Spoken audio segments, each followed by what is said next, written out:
समुद्रामध्ये कितीही साखर टाका, समुद्राचा खारवटपणा कमी होईल का? मुळीच होणार नाही. विषामध्ये कितीही तुम्ही मध टाका, परंतु विषाचं अमृत कधीच होणार नाही. विष हे कायम विषच राहील. त्याचप्रमाणे दुष्ट व्यक्तीचा स्वभाव असतो.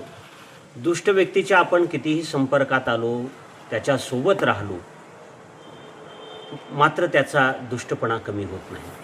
त्याच्यासोबत तुम्ही सदाचाराने वागा, प्रेमाने वागा, चांगुलपणाने वागा, तो आपल्याशी कधीच मैत्री करू शकत नाही. वेळ प्रसंगी तो आपल्याशी दुष्टपणानेच वागणार. या उलट सज्जन असतात. त्यांच्यासोबत राहिल्यानंतर मनाला एक आनंद मिळतो. त्यांचे विचार आपल्याला सतत आनंददायी करतात.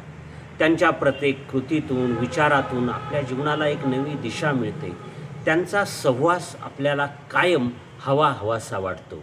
म्हणून जीवनामध्ये दुष्ट व्यक्तींच्या संगतीत राहण्यापेक्षा, दुर्जन व्यक्तींच्या संपर्कात राहण्यापेक्षा नेहमी सज्जनांच्या संगतीमध्ये राहणे योग्य आहे. धन्यवाद.